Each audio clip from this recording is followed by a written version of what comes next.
오늘도 주님 안에서 승리하는 복된 하루가 되시기를 간절히 축원을 드립니다. 시험 보기 전날까지 열심히 시험을 공부하던 철수가 있었습니다.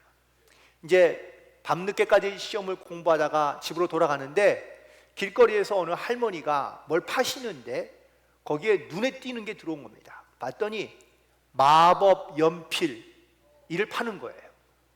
그래서 이게 뭔지 궁금해서 할머니에게 물어봤더니 하나님께서 하시는 말씀이, 이 연필로 시험을 쓰면 정말 답만 써여진다 라고 이렇게 대답하는 겁니다. 그래서 고민할 것 없이 얼른 그 마법 연필을 샀습니다. 그리고 흥분된 마음으로 다음날 시험을 봤습니다. 시험을 봤더니 어떻게 됐을까요? 빵점이 나왔습니다. 그래서 어떻게 된 일인지 봤더니 정말 시험 시간에 이 마법 연필로 답을 쓰는데 답만 써 있는 겁니다. 답. 그래서 빵점을 맞은 거죠. 아마 시험 보는 철수도 마음이 답답했을 것 같습니다.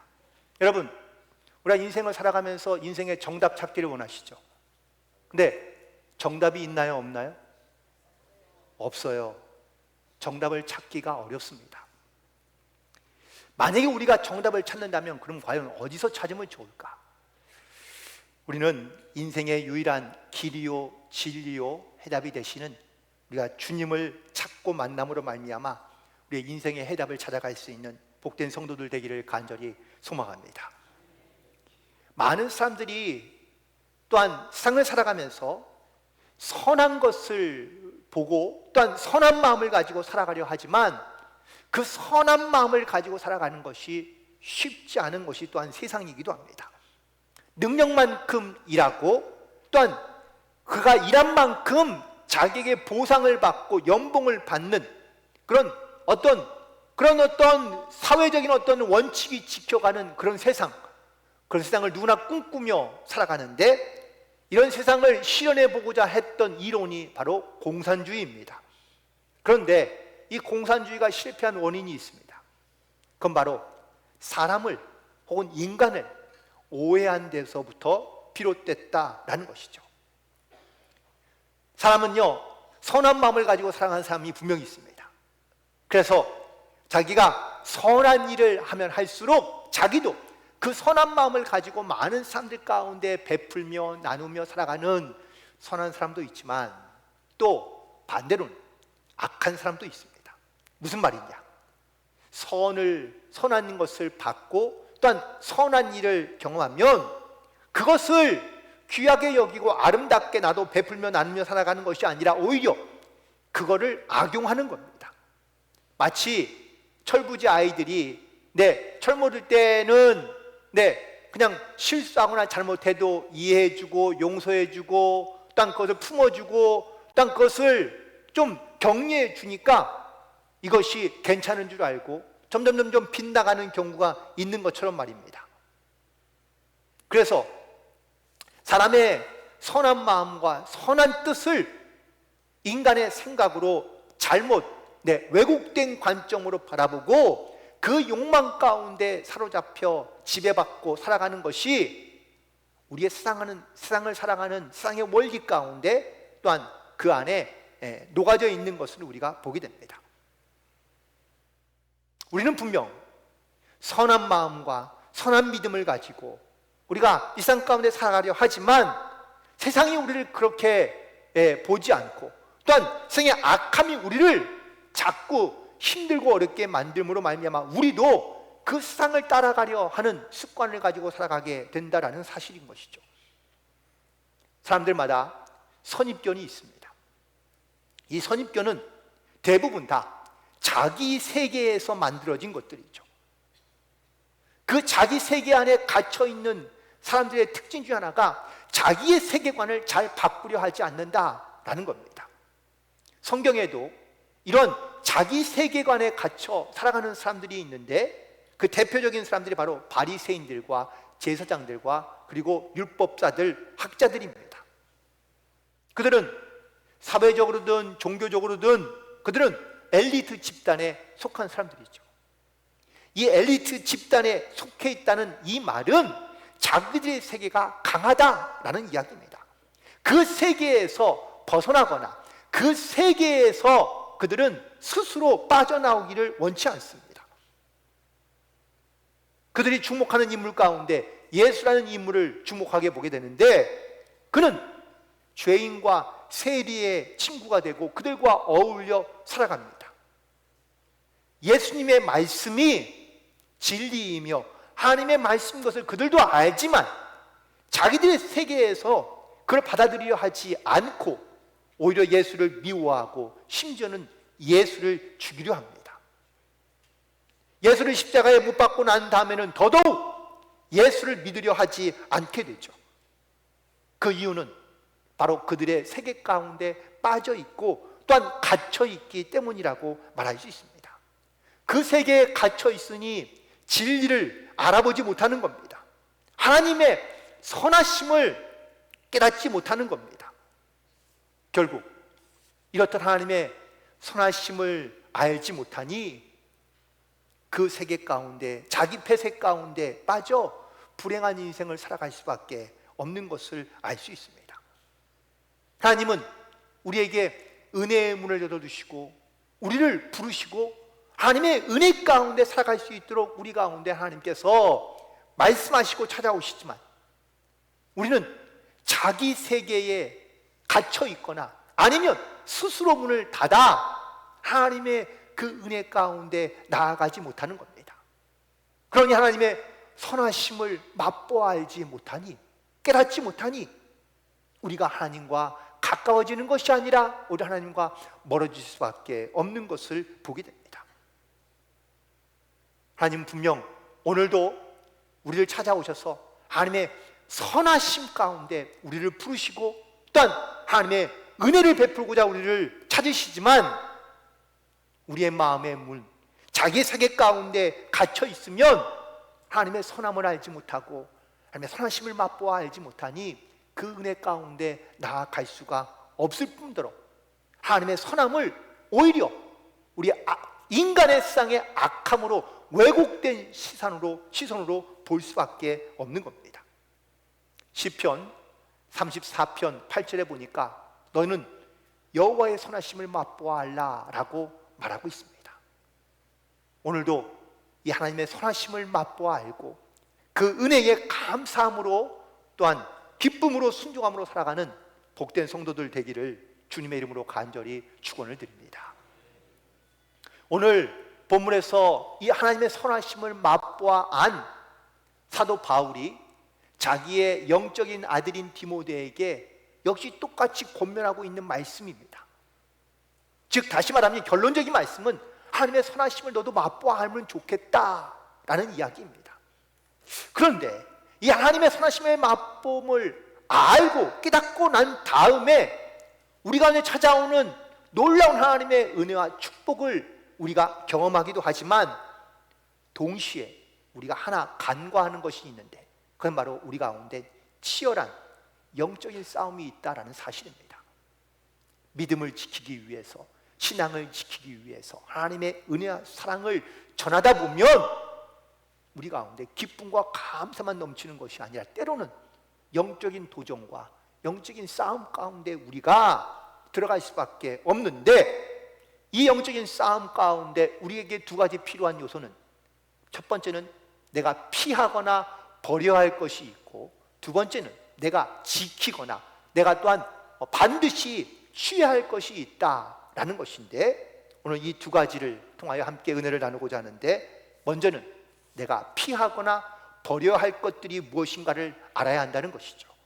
첫 번째, 바로 우리가 이 피하고 버려야 할 것들은 바로 우리가 말씀을 가까이 해야 되는데, 이 말씀을 멀리하는 습관을 우리가 버려야 한다라는 겁니다. 오늘 말씀 가운데 이것들을 피하라 라고 오늘 본문 10절에서 말하고 있는데, 여기서 말하는 이것들은 악한 것들인데요, 이 악한 것들의 그 시작은 바로 오늘 본문 앞에 보시면 3절부터 9절까지 있는 말씀 가운데 기록되어져 있습니다.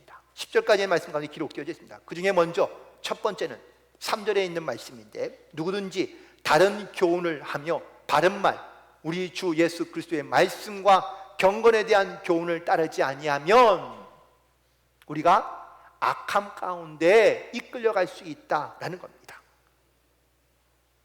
먼저 우리가 이 영적인 믿음의 싸우려 할 때에 우리 가운데 가장 필요하고 중요한 것 중 하나, 하나님의 말씀을 멀리하지 않는 겁니다. 특별히 이 영적인 싸움 가운데 가장 중요한 것은 내가 하나님의 말씀을 가까이 하느냐 가까이 하지 않느냐라는 것에 의하여 우리의 영적 싸움의 승패가 결론되어 수 있다는 것이죠.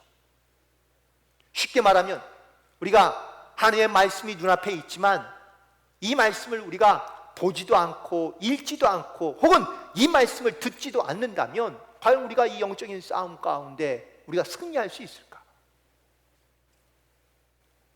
결국은 영적인 싸움에 이르게 되면 하나님의 말씀이 바로 성령의 검이 되어 우리가 이 영적인 싸움 가운데 승리할 수 있기 때문에 이 말씀을 가까이 하는 사람이, 이 말씀을 멀리하지 않는 사람이 이 믿음의 선한 싸움 가운데 승리하는 자가 될 줄로 믿습니다. 그리고 두 번째는 자족하는 마음이 있어야 한다라고 말해주고 있는데, 이 말은 우리 마음 가운데 자족하는 마음이 없이 살아가고 있다라는 것이죠. 우리는 살아가면서 항상 뭘 먹을까, 뭘 입을까, 뭘 마실까 라는 것을 염려하며 근심하며 살아가는 경우가 대부분입니다.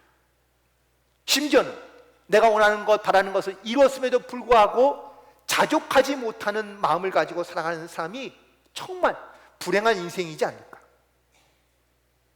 우리는 무언가를 이루었을 때 그 성취감에, 만족감에 기뻐하며 즐거워하는 것이 아니라 이 이루어가는 과정 속에서 하나님께서 우리 가운데 어떻게 도우시고 일하시고 역사하시는지를 우리가 깨달아 알게 되어야만 우리가 이 영적인 싸움 가운데 승리하는 삶을 살아갈 수 있다라는 것이죠. 하지만 우리가 이루었음에도 불구하고 하나님께서 그 과정 가운데 함께 하시고 역사하심에도 불구하고 우리 안에 이 기쁨과 감사와 감격이 없다면 우리는요, 불행과 허무함과 원망과 불평의 연속으로 살아갈 수밖에 없을 겁니다. 그래서 사도 바울은 우리에게 권면하는 겁니다. 항상 기뻐하라. 범사에 감사하라. 이것이 바로 바울이 우리에게 권면하고 있는 믿음의 권면인 것입니다. 특별히 바울은 빌립보서 4장 11절부터 12절에 자기는 이렇게 자족한 삶을 살고 있다고 고백하는데, 나는 궁핍함으로 말하는 것이 아니니라 어떠한 형편이든지 나는 자족하기를 배웠노니 나는 비천에 처할 줄도 알고 풍부에 처할 줄도 알아. 모든 일 곧 배부름과 배고픔, 풍부와 궁핍에도 처할 줄 아는 일체의 비결을 배웠다고 고백하고 있습니다. 여기서 주목할 단어는 배웠다라는 단어입니다. 여러분, 우리가 무엇을 배웠다는 것은 내가 머리로만 아는 것을 말하는 것이 아니라 내가 경험을 통하여, 체험을 통하여 깨닫게 되었고, 이것이 내 삶의 자양분이 되어서 내 삶을 바꾸어가고 있다라는 것을 고백하고 있는 것입니다.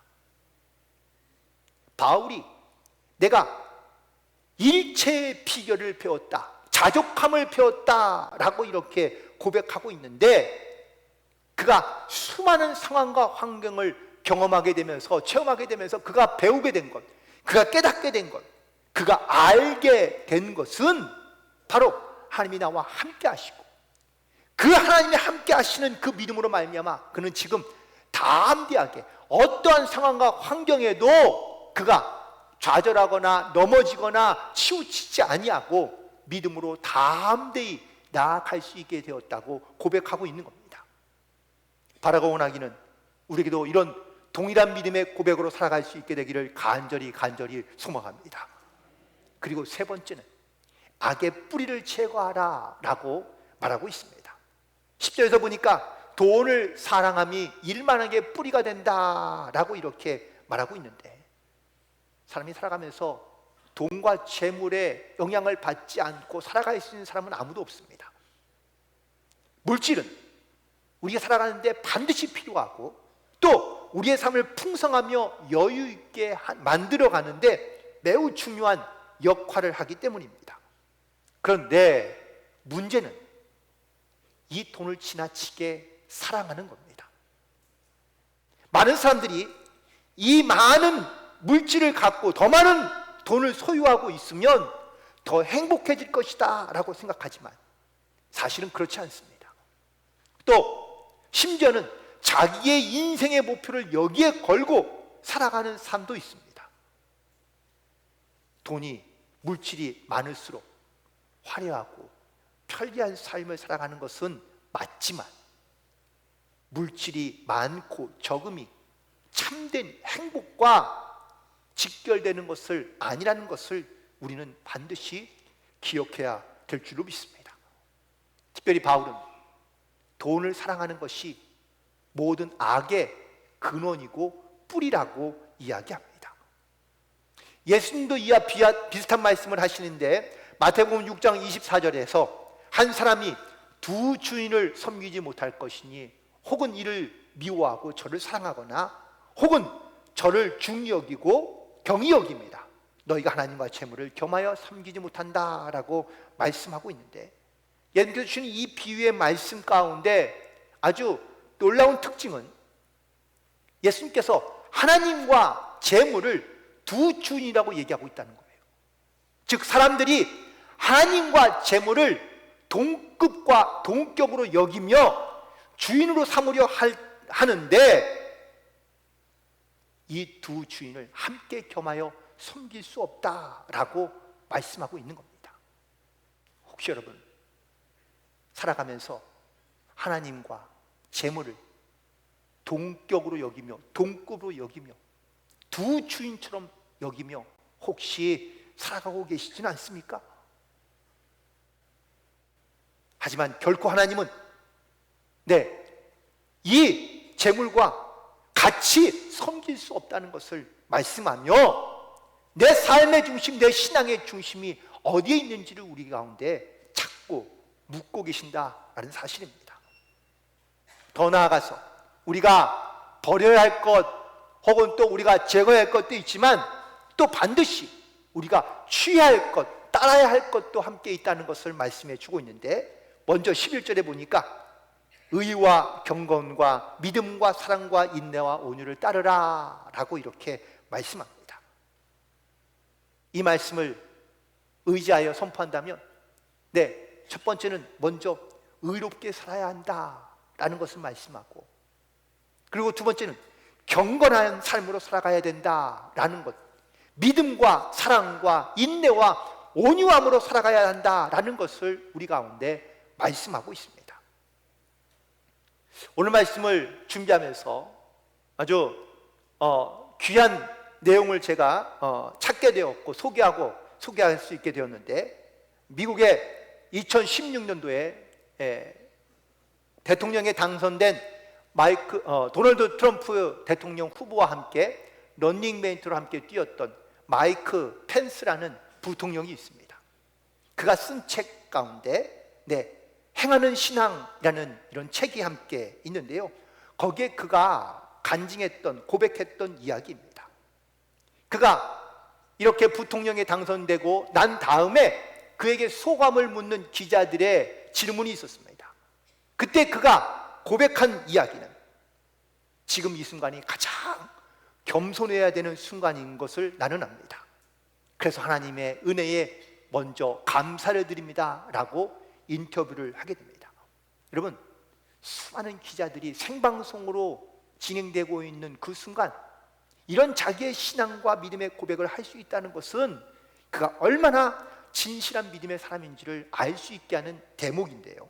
그가 공화당 의원 시절에 그가 인디애나주의 어떤 주의 의원으로서 그가 있을 때에 했던 그가 그런 결정 중에 하나가 동성애 금지, 결혼 금지법, 낙태 반대에 서명하면서 그가 했던 고백 중에 하나가 있는데 나는 기도하면서 이 법안에 서명했는데 나는 크리스천이고 보수주의자이며 공화당원이기 때문이라 라고 말하면서, 그러나 이 중에서 가장 먼저를 선택한다면 나는 크리스천을 선택하겠다라고 이렇게 고백했다는 사실입니다.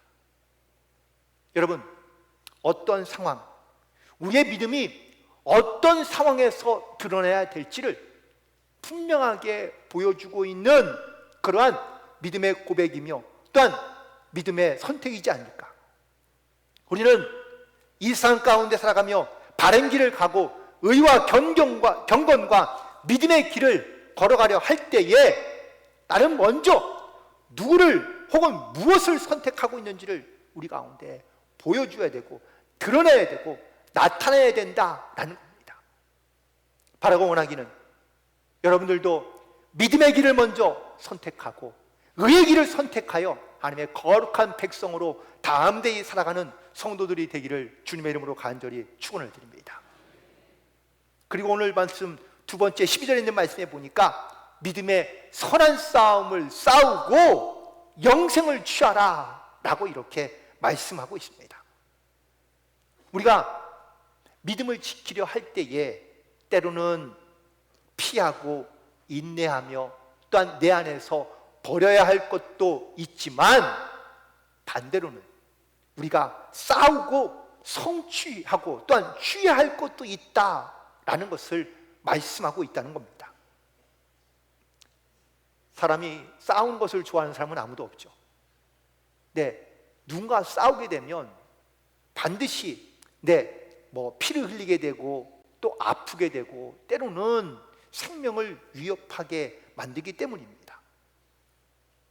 그래서 싸운 것을 좋아하는 사람은 없습니다. 하지만 누군가가 나를 위협하고 내 생명을 이렇게 위협할 때에 우리가 그냥 그대로 남아있는 그냥 보고 있는 것이 아니라 그때에는 내 생명을 지키기 위해서 우리는 싸워야 될 때가 분명히 있습니다. 세상에서 우리가 믿음을 지키며 또한 복음의 진리로서 우리가 살아가는 것을 넘어뜨리고 우리의 믿음을 무너뜨리려 한다면 우리는 그 영적인 싸움 가운데 일어나 우리는 싸워야 되고 그리고 반드시 이겨 승리해야 한다라는 사실입니다. 그런데 이 영적인 싸움의 출발점은 어딘 줄 아세요? 바로 나의 옛사람입니다. 내 옛사람의 자아가 끊임없이 살아나고 또한 그것이 드러나려 한다면 우리는 이 옛사람의 자아와 반드시 싸워 우리가 영적인 승리를 거두어야 한다라는 것이죠. 만약에 내 안에 있는 내 옛사람의 자아가 살아난다면 다시 분노하고 다투고 분열하고 불평하며 원망하는 것이 멈추지 않을 것이 분명합니다. 그래서 이 옛사람의 자아와 반드시 싸워 이기고 승리할 수 있도록 우리가 믿음으로 나아가야 한다라는 것을 말씀하고 있는데, 갈라디아서 2장 20절에 있는 말씀에 보니까 바울은 고백하기를 내가 그리스도와 함께 십자가에 못 박혔나니 그런즉 이제는 내가 사는 것이 아니요 오직 내 안에 그리스도께서 사시는 것이라. 내가 이제 육체 가운데 사는 것은 나를 사랑하사 나를 위하여 자기 자신을 버리신 하나님의 아들을 믿는 믿음 안에서 사는 것이라고 고백하고 있습니다. 미국의 기부왕이로 불리는 폴 마이어라는 사람이 있는데 그 사람의 책 가운데 성공 시크릿이라는 이 책 가운데 있는 이야기인데 그의 고백 가운데 나는 주님의 종이 되고 싶습니다 라는 이러한 믿음의 고백도 이 안에 있는데요. 이 사람은 가난한 독일 이민자 가정에서 태어났습니다. 근데 너무 어려서부터 힘들게 자라서 8살 때부터 나가서 일을 해야 했다고 합니다. 가난 때문에 대학도 갈 수 없었습니다. 그래서 이제 보험 일을 시작하려고 취업을 준비했는데 시험을 볼 때마다 떨어지는 겁니다. 57번을 봤는데 다 떨어졌습니다. 드디어 58번째 합격했습니다. 얼마나 기뻤겠습니다. 그런데 3개월 만에 잘립니다.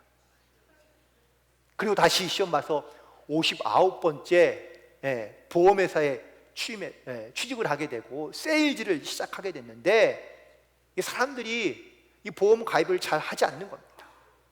그런데 그는 자기의 평소의 삶의 루틴을 성실하게 살기 시작하며 그 성실함으로 사람들이 다가가기 시작하면서 그가 성공신화를 이루게 되었고 27살 때 백만장자가 되었다고 합니다. 그런데 그러니까 백만장자가 되면서부터 하나님께서 그에게 주시는 마음은 성공을 혼자 누리는 것이 아니라 다른 사람에게도 내 성공한 그런 이야기를 혹은 습관을 또한 방법을 사람들에게 알려주어서 많은 사람도 같이 함께 그 성공을 누리게 할 수 있도록 그가 가르치는 일에 힘을 쏟게 됩니다. 이후에 그는 다양한 사업들을 운영하면서 엄청난 수입을 올리게 되고 거부가 되었는데 독실한 크리스천이었던 그는 아무것도 없는 데서부터 이렇게 자기를 성공하게 하신 하나님께 감사하는 마음을 갖기 시작하면서 그가 마음의 결심을 하게 되는데 자기 수익의 50%를 무조건 기부하는 것으로 결심하게 됩니다. 그리고 그는 평생을 그렇게 자기 수익의 50%를 기부하면서 살아가게 되었고 그의 인생의 마지막 부분에 그가 간증하는 이야기는 나는 나의 모든 것을 내 것으로 여기지 않고 하나님의 것으로 여기는 청지기의 삶을 살았다. 나는 그저 많은 사람들 가운데 그냥 주고 또 주는 삶을 사는 것을 내 인생의 목표로 삼고 살아왔으며 나는 지금도 여전히 주님의 종으로 예수님의 종으로 살고 싶다라고 이렇게 고백했다는 사실입니다. 그런 평생을 살면서 내가 무엇을 위해 살고 또한 내가 무엇 때문에 살아야 하는지를 분명히 알고 그 영적인 싸움 가운데 자기가 취할 것이 무엇인지를 분명하게 깨달아 그는 이 믿음의 삶을 지켜 인생의 비밀을 알고 성공의 비밀을 알고 살아가는 사람이었다는 사실을 그는 그의 책에서 간증하고 있습니다. 사랑하는 성도 여러분, 우리도 인생에서 무엇을 얻고 취하고 또한 때로는 무엇을 버려야 할지를 우리가 분명하게 알고 살아갈 수 있는 그런 일체의 비밀을 알고 살아가는 성도들이 되기를 간절히 소망합니다. 말씀을 정리하며 디모데후서 4장 7절과 8절에 있는 말씀에 사도 바울은 말합니다. 나는 선한 싸움을 싸우고 나의 달려갈 길을 마치고 믿음을 지켰으니 이제 후로는 나를 위하여 의의 면류관이 예비되었으므로 주 곧 의로우신 재판장이 그날에 내게 주실 것이며 내게만 아니라 주의 나타나심을 사모하는 모든 사람들에게 다 이 은혜를 주실 것이라고 바울은 고백하고 있습니다. 하나님이 저와 여러분을 부르셨습니다. 하나님의 백성으로 하나님의 사람으로 우리가 이 땅 가운데 살아가야 될 사명과 본분이 있다는 겁니다. 악에서 떠나 하나님의 선한 일을 행하며 믿음의 선한 싸움을 싸우고 영생을 취할 뿐만 아니라 우리에게 주신 이 은혜를 사랑을 다른 사람들에게 전하며 증거하는 삶을 살아가는 것이 이것이 바로 우리의 사명이며 우리의 본분임을 지켜 그리고 이 말씀을 기억하며 순종함으로 살아갈 수 있는 성도들이 되기를 간절히 소망합니다. 선한 믿음의 증인으로 이 땅 가운데 살아가며 이 믿음의 증인으로 삶을 살아갈 때에 하나님께서 기뻐하시며 원하시며 하나님의 나라를 온전히 이루는 복음의 증인으로 살아가는 복된 성도들이 되기를 주님의 이름으로 간절히 축원을 드립니다.